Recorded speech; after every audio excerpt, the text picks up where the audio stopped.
함께 나누도록 하겠습니다.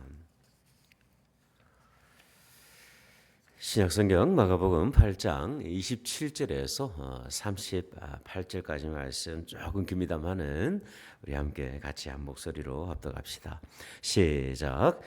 예수와 제자들이 빌립보 가이사랴 여러 마일로 나가실새 길에서 제자들에게 물어 이르시되 사람들이 나를 누구라 하느냐. 제자들이 여짜와 이르되 침례 요한이라 하고 더러는 엘리야 더러는 선지자 중에 하나라 하나이다. 또 물으시되 너희는 나를 누구라 하느냐. 베드로가 대답하여 이르되 주는 그리스도시니이다 하매 이에 자기의 일을 아무에게도 말하지 말라 경고하시고 인자가 많은 고난을 받고 장로들과 대제사장들과 서기관들에게 버림받아 죽임을 당하고 사흘 만에 살아나야 할 것을 비로소 그들에게 가르치시되 드러내놓고 이 말씀을 하시니 베드로가 예수를 붙들고 항변하매 예수께서 돌이키사 제자들을 보시며 베드로를 꾸짖어 이르시되 사탄아 내 뒤로 물러가라. 내가 하나님의 일을 생각하지 아니하고 도리어 사람의 일을 생각하는도다 하시고 무리와 제자들을 불러 이르시되 누구든지 나를 따라오려거든 자기를 부인하고 자기 십자가를 지고 나를 따를 것이니라. 누구든지 자기 목숨을 구원하고자 하면 잃을 것이요 누구든지 나와 복음을 위하여 자기 목숨을 잃으면 구원하리라. 사람이 만일 온 천하를 얻고도 자기 목숨을 잃으면 무엇이 유익하리요. 사람이 무엇을 주고 자기 목숨과 바꾸겠느냐. 누구든지 이 음란하고 죄 많은 세대에서 나와 내 말을 부끄러워하면 인자도 아버지의 영광으로 거룩한 천사들과 함께 올 때에 그 사람을 부끄러워하리라. 아멘. 자리에 앉으시겠습니다. 언젠가 제가 TV를 보던 가운데 극한 직업이라는 프로그램을 본 적이 있습니다. 그 가운데 기억나는 두 가지의 직업이 있었는데요. 그 첫 번째는 뭐냐면 테스트 파일럿이에요. 이름이 조금 생소하죠. 파일럿이면 파일럿이지 왜 테스트 파일럿일까? 이 직업은 어떤 직업이냐면 새로 만든 비행기를 시험을 하거나 기존 비행기의 안전 상태를 점검하는 테스트하는 사람들에게 직업을 가리켜서 테스트 파일럿이라 그래요. 그래서 늘 위험 요소가 존재합니다. 새로운 비행기를 만들어서 시험을 하는데 혹시라도 일부 장치가 여러분 작동을 하지 않는다고 생각을 해보세요. 언제든지 추락 위험이 있는 것이죠. 그래서 이분들이 받으시는 월급이 조금 셉니다. 일반 파일럿의 3배를 받는다고요. 그만큼 위험한 것이죠. 두 번째 직업은 어떤 직업이냐면 알래스카 베링해에서 대게잡이를 하는 사람들이에요. 이 베링해가 어디에 있냐면 러시아와 알래스카 사이에 있는데요. 이곳의 평균 온도가 무려 영하 30도라고 합니다. 게다가 15m에 늘 이렇게 출렁대는 그 파도, 그리고 160km의 강풍 속에서 하루 평균 20시간을 근무하는 사람들이에요. 너무 춥다 보니까 이 얼음이 이렇게 바닷물인데도요, 이 가판에 의해서 그 얼음이 얼어버려요. 그 얼음 위에서 이렇게 하루 종일 일을 하다 보니까 어떻게 되겠습니까? 수시로 사람들이 넘어지고 부상을 당하는 것이죠. 그런데 매년 지원자가 무려 1,000명이 넘는다고 합니다. 왜냐하면 이분들의 1년 연봉이 최소 10만 불 이상이기 때문에 그래요. 여러분, 이 외에도 또 다른 극한 직업이 하나가 있어요. 제가 말씀을 이렇게 준비하던 가운데 읽게 된 기상 하나가 있었는데 극한 직업 가운데 하나가 뭐냐면 목회자 사모가 있다고 합니다. 어느 성도님이 이런 글을 올리셨어요. 극한 직업 목사 사모님. 새벽 예불을 드리는 스님은 만하님이 없다. 새벽 미사를 드리는 신부님도 만하님이 없다. 그런데 새벽 예배를 드리는 목사님은 만하님이 있다. 새벽에 일찌감치 일어나는 것도 하루 이틀이지. 신앙심이 얕은 내 생각에는 새벽 기상은 제 아무리 몸에 배워도 하기가 힘들 것 같다. 그것이 의무라면 더더욱 그렇다. 하지만 그 옆에 만하님도 힘들다. 남편이 일어나면 같이 일어나는 척이라도 해서 힘을 보태줘야지. 남편 일찍 일어나 출근하는데 탱자탱자하고 자고 있을 수는 없다. 365일 수험생 엄마가 따로 없다. 여러분 우리 교회도 여러 사모님들이 계시는데 그 사모님들에게 위로의 말씀을 전합니다. 여러분 이 목회의 여정, 이 부르심의 여정이 때로는 힘이 들고 어렵지만 알고 보면 참 이게 축복입니다. 여러분 왜 그럴까요? 사역자로 부르신 것, 목회자로 부르신 것, 사모로 불러주신 것 참으로 큰 축복이에요. 그것은 그분들이 하는 일이 특별해서가 아니에요. 네. 여러분 목회자들이 하는 일을 보면 뭐 일반 직장 생활과 뭐 거의 비슷하다고 생각해도 사실 크게 다르진 않다고 생각이 되어져요. 왜 하나님의 부르심이 아주 큰 특별한 축복이냐면 그 이유는 뭐냐면 하나님께서 부르셨기 때문에 그래요. 네. 힘이 들면 들수록 더 은혜가 돼요. 왜 그러냐면 이 자리에 부족하지만 내가 꼭 필요했기 때문에 하나님께서 불러주신 것이죠. 여러분 가운데 하나님의 부르심이 있다고 한다면 하나님께서 여러분을 찬양팀으로 부르셨고 사역위원으로 부르셨고 집사로 부르셨고 사역자로 불러주셨다고 한다면 이 자리를 참으로 귀하고 거룩하게 여기시는 우리가 되었으면 참 좋겠습니다. 오늘 보면요 이런 부르심을 입은 사람들을 향한 말씀이에요. 예수님께서는 본격적으로 이제 십자가의 고난과 죽음과 그리고 부활의 복음을 전하기 시작을 하셨습니다. 이제 때가 되신 것이죠. 그리고 이 시점에 무리와 사도들을 부르셔서 제자도에 관한 말씀을 하셨습니다. 참된 제자는 어떻게 세워지는가에 대해서 쭉 말씀을 하셨어요. 여러분 과연 예수님께서 이 제자들에게 주님을 따르던 그 많은 무리들에게 말씀하셨던 이 제자도의 그 본질적인 의미가 무엇일까요? 저마다 각기 다른 부르심이지만 그 부르심을 따라서 우리가 오늘도 예배하고 그렇게 하나님 나라를 세워가고 있지 않습니까? 저와 여러분이 꼭 기억해야 될 이 제자도에 관한 말씀, 그 내용이 무엇인지 좀 살펴보기를 원해요. 첫 번째, 참된 제자도는 분명한 신앙 고백에서 시작이 됩니다. 여러분 우리가 제자도 하면 가장 먼저 떠올리는 말씀이 하나가 있는데 그게 뭐냐면 뭐죠? 33절의 말씀이에요. 누구든지 나를 따라오려거든 자기를 부인하고 자기 십자가를 지고 주님을 따르라. 그런 이렇게 말씀을 가장 먼저 이렇게 생각을 합니다. 그리고 이 말씀을 읽으면서 마음속에 딱 부담이 돼요. 야, 내가 제자가 될 수 있을까? 제자가 될 수 없을까? 고민을 하죠. 근데 여러분 제자도는요 어디에서 출발하냐면 분명한 신앙 고백에서 시작이 됩니다. 가이사랴 빌립보를 지나가시는 주님께서 제자들에게 질문을 하시잖아요. 저 세상 사람들이 나를 누구라 하느냐? 이 질문을 들은 제자들이요 세상으로부터 듣고 있던 그 이야기를 그대로 전달을 합니다. 주님, 어떤 사람은 주님에 대해서 침례 요한이라고 이야기하고요. 어떤 사람은 엘리야라고 이야기도 하고 어떤 사람은 정신 나간 사람은 주님을 선지자 중에 한 사람이라 이야기하기도 합니다. 그 대답을 들으신 주님은요. 세상 사람들의 카멘트 그 이야기에 그 어떤 카멘트도 하지 않아요.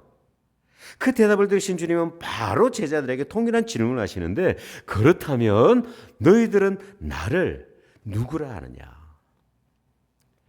여러분 예수님은요 제자들의 고백을 듣기 원하셨던 거예요. 세상 사람들의 이야기가 아니라 정말 나를 따라가고 있는 그 사도들, 그 주님을 사랑해서 정말 주님을 따라가고 있던 그 무리들의 그 고백을 듣기를 원하셨는데 이때 베드로가 참 위대한 신앙의 고백을 합니다. 베드로가 주님으로부터 책망도 많이 받고 꾸지람도 많이 들었지만 이 고백을 통해서 정말 주님께서 인정해 주시는 그런 은혜가 있었어요. 병행 본문인 마태복음 16장 16절을 보면 이렇게 말씀을 합니다. 시몬 베드로가 대답하여 이르되 주는 그리스도시요 살아계신 하나님의 아들이십니다.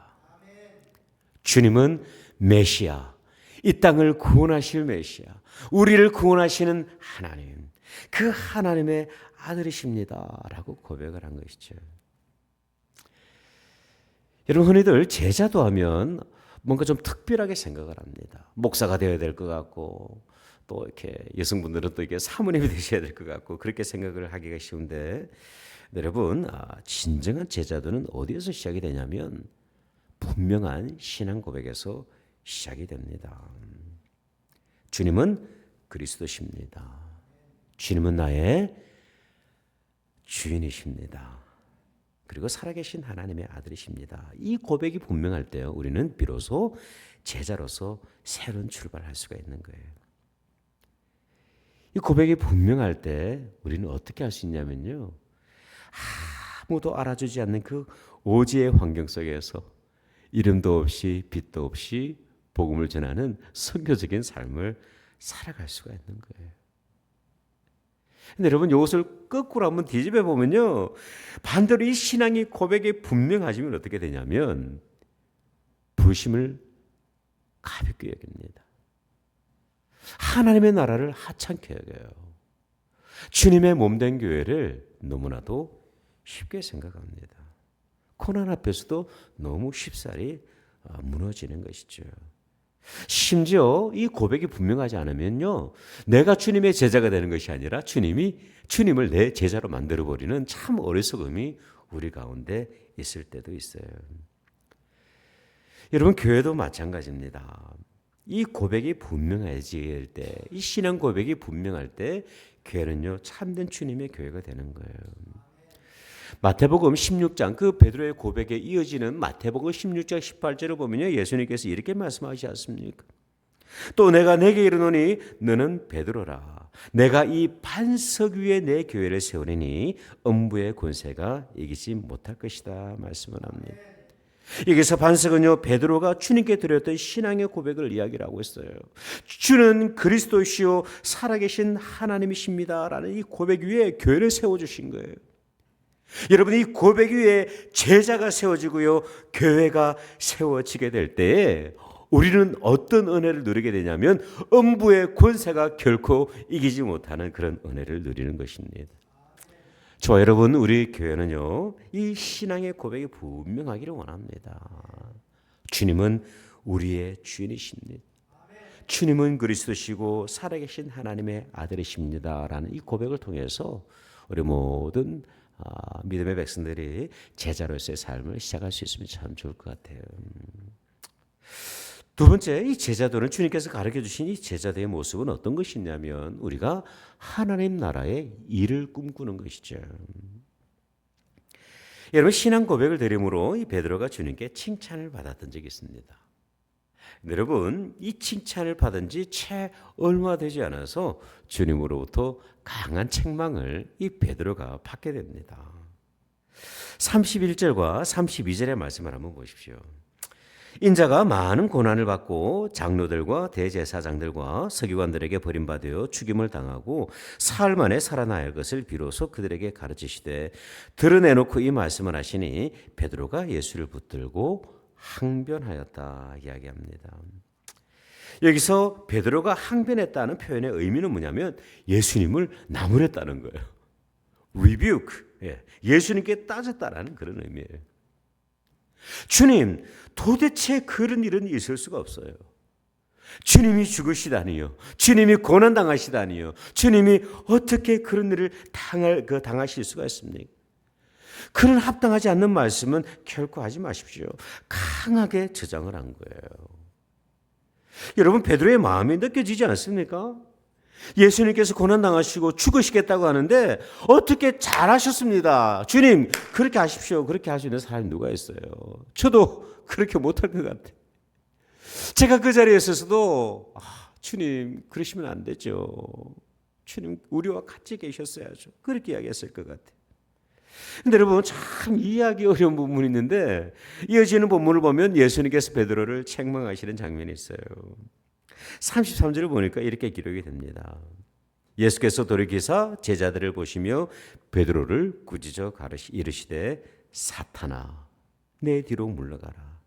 네가 하나님의 일을 생각하지 않고 도리어 사람의 일을 생각하는도다. 그렇게 말씀을 합니다. 여러분, 왜 예수님께서는 이 의리로 가득한 이 베드로의 마음을 그대로 받아주지 않으셨을까요? 저 같았다면 그래 베드로야 내 마음도 이해해. 그러나 나의 갈 길이 있어. 그렇게 말씀하셨을 텐데 근데 왠지 모르게 이 베드로의 마음을 받아주지 않으시고 책망을 하시는 거예요. 그 이유가 뭐냐면 베드로는요 주님을 따르고 있는 제자지만 평소에 하나님 나라의 일을 생각하지 않고 무엇을 생각하냐면 사람의 일을 늘 생각을 하고 있는 거예요. 사람의 일. 하나님께서 하실 일에 대한 기대와 소망보다는 인간적인 의리와 정에 사로잡혀 있는 이 베드로의 모습이었던 것이죠. 여러분, 제자는 어떤 사람이냐면 인간의 일을 생각하기보다 하나님 나라의 일을 먼저 생각을 합니다. 제자로 우리가 살아가게 될 때 때로는 고난당하고 무시당하고 오해받을 때도 있어요. 그래서 낙심하고 포기하고 싶을 때도 있지만 그럼에도 불구하고 주님의 참된 제자는 이 분명한 신앙의 고백을 가지고 끝까지 하나님 나라의 일을 꿈꾸고 하나님 나라의 그 일을 바라보며 대망하며 걸어가는 인생이 바로 제자의 모습인 것이죠. 아마도 갈라디아서 2장 20절의 말씀이 오늘 이 예수님의 마음을 잘 표현하고 있다고 생각이 되어져요. 내가 그리스도와 함께 십자가에 못 박혔나니 그런즉 이제는 내가 사는 것이 아니요 오직 내 안에 그리스도께서 사시는 것이라. 이제 내가 육체 가운데 사는 것은 나를 사랑하사 나를 위하여 자기 자신을 버리신 하나님의 아들을 믿는 그 믿음 안에서 사는 것이다 말씀을 합니다. 내가 죽어질지라도 그리스도께서 사시는 인생, 내 자존심이 땅바닥을 치더라도 그리스도의 영광을 높이는 인생이 바로 참된 제자의 모습 아니겠습니까? 저는요 이 말씀을 묵상할 때마다 참 제가 좋아하는 선배 목사님을 늘 생각을 하곤 합니다. 언젠가도 제가 나눴던 것 같은데 저에게는 친형처럼 지내는 목사님이 이렇게 계세요. 이분이 이렇게 대학원을 졸업을 하시고 텍사스의 어느 이렇게 시골 마을 한인교회에 부임을 하셨는데요. 그 교회가 한 15명 정도 되는 자그마한 그런 교회예요. 근데 부임한 지 몇 개월 되지 않아서 교회로부터 목사님이 해임 통보를 받으셨어요. 상황이 이렇게 되자 어쩔 수 없이 비자 문제로 인해서 한국으로 다 귀국을 하시게 됐는데 그 상황이 너무 안타까운 거예요. 너무 안타까워. 그래서 귀국하시기 하루 전날 제가 목사님 댁을 방문해서 이 목사님을 어떻게 위로를 해드려야 될까 할 말이 없는 거예요. 너무 답답한 환경이다 보니까. 고민을 하다가 뭐 이런 질문을 한번 드렸어요. 목사님, 지금 가장 힘든 게 뭡니까? 다른 사람은 몰라도 저한테라도 속 좀 시원하게 그냥 이렇게 틀어놓고 가십시오. 근데 이 목사님께서 해주셨던 말씀이 저를 무척이나 부끄럽게 하셨어요. 이런 말씀하시더라고요. 목사님, 제가 지금 가장 힘든 것은 사람들이 저를 무척이나 불쌍하게 여긴다는 사실입니다. 근데 저는 전혀 그렇지는 않습니다. 어려운 상황 가운데 있지만 저는 하나님의 인도하심을 따라 한국으로 간다고 저는 믿고 있습니다.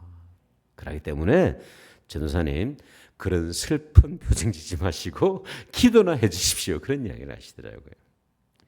사실 제가 그 말씀을 이렇게 그 질문을 던졌을 때는 뭘 듣기를 원했냐면 교회를 향한 원망의 이야기들, 자신을 해고했던 그 교회 리더십을 향한 독서를 들을 것이라 기대를 했는데 근데 이 목사님은요 무엇을 생각하고 계셨냐면 하나님께서 하실 일들, 하나님의 일을 잠잠히 생각하고 계셨던 거예요. 여러분 저는 청소년 시절에 목사님들을 바라볼 때마다 참 부러움이 있었어요. 많은 사람들로부터 존경받고 사랑받고 인정받는 줄 알았는데 근데 제가 목사가 딱 되고 보니까 참 이런저런 어려움이 많더라고요. 심지어 제 영혼이 연약할 때는요 이런 푸념을 하기도 합니다. 아니 내가 이러려고 목사가 되었나.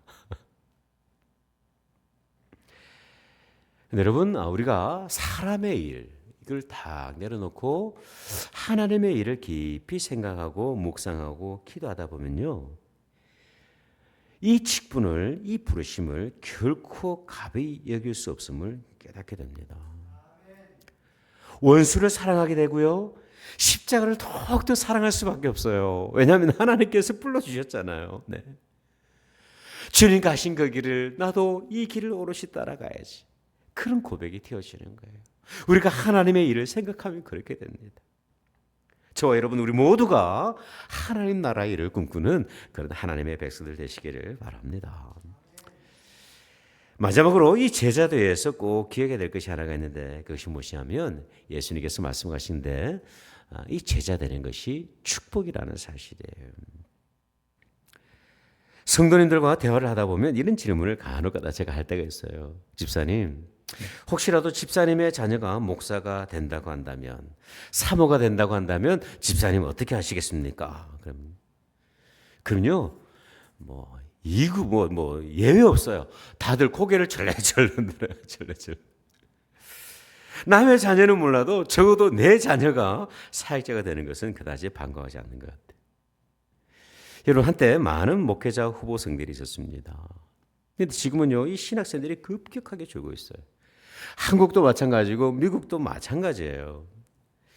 한국에 있는 신학대학들은요 이 학생들을 모집을 할 수가 없어가지고 정원 미달이 되다 보니까 어떻게 하냐면 4년 전액 장학금을 주면서 학생들을 모집을 하고 있어요. 참 기가 막힌 일이죠. 미국 신학교들도 마찬가지예요. 학생 수가 점차 줄어들면서 학교의 규모가 점점 더 슈링크가 되고 있는 것을 볼 수가 있어요. 근데 여러분, 우리가 하나님의 부르심을 잇는 것은 참으로 귀한 축복입니다. 왜 그러냐면요. 오늘 본문 속에 그 비밀이 있어요. 베드로에게 따뜻한 책망을 하신 주님께서 비로소 이 제자들의 삶의 구체적인 모습들을 쭉 이야기를 해주십니다. 그 구체적인 모습들이 조금은 부담스럽기도 해요. 34절의 말씀이 그 말씀이죠. 무리와 제자들을 불러 이르시되 누구든지 나를 따라오려거든 나 자신을 부인하고 자기 십자가를 지고 나를 따를 것이다. 그렇게 말씀을 합니다. 여러분 사실 이 말씀은 결코 가볍게 읽을 수 있는 말씀이 아니에요. 제자가 되기 위해서는요 자기를 부인하라 말씀을 하세요. 무슨 의미입니까? 나 자신을 부정하는 거예요. 내 고집을 내려놓는 것이죠. 내 생각을 접어두는 거예요. 내 자존심, 생명가치로 여기는 이 자존심을 내려놓는 거예요. 억울함을 감내하는 것 참 쉬운 일이 아니죠. 그죠? 십자가를 지는 것은 어떤 일입니까? 수고와 눈물과 피 흘리는 것을 의미하지 않습니까? 주님을 따른다는 것은 어떤 겁니까? 내가 가고 싶은 길을 걸어가는 것이 아니라 주님께서 인도하시는 길, 주님께서 걸어가신 그 길을 오롯이 따라간다는 거예요.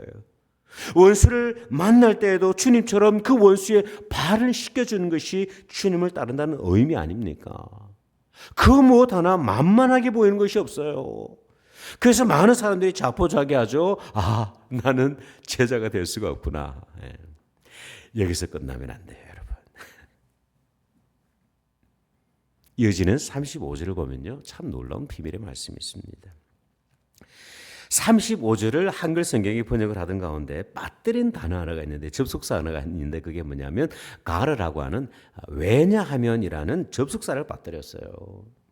이 단어를 넣어서 34절과 35절 해석을 하면 이렇게 되는 거예요.